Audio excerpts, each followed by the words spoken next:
Hi అందరికీ. కదిరి లక్ష్మీ నరసింహస్వామి వారి తిరునాళ్ళు చూసేయండి. కొందరు జాతర అని కూడా అంటారు. ప్రీవియస్ వీడియోస్ మన ఛానల్లో నేను లక్ష్మీ నరసింహస్వామి వారి బ్రహ్మోత్సవాలు, తేరు రిలేటెడ్ పెట్టాను. ఎవరైనా ఇంతవరకు చూడకపోతే చూసేయండి. కదిరిలో స్వామివారి బ్రహ్మోత్సవాలు చాలా వైభవంగా ప్రతి ఇయర్ మార్చ్లో సేమ్ తిరుమలలో వెంకటేశ్వర స్వామివారికి ఏ విధంగా అయితే జరుగుతాయో అలానే జరుగుతాయి.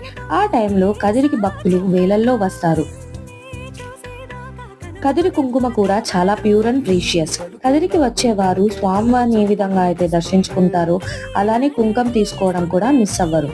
మీరు ఇంతవరకు కదిరి చూడకపోతే మీ వన్ డే ట్రిప్గా కదిరి ప్లాన్ చేసుకోండి. కదిరికి వస్తే మీరు నరసింహస్వామిని, మరకత మహాలక్ష్మి టెంపుల్ని అండ్ తిమ్మం మరిమాన్ గిన్నీస్ వరల్డ్ రికార్డ్ అయిన బనియన్ ట్రీస్ని, వేమన సమాధిని కటార్పల్లి అంటారు, దాన్ని చూసేయచ్చు. బాయ్.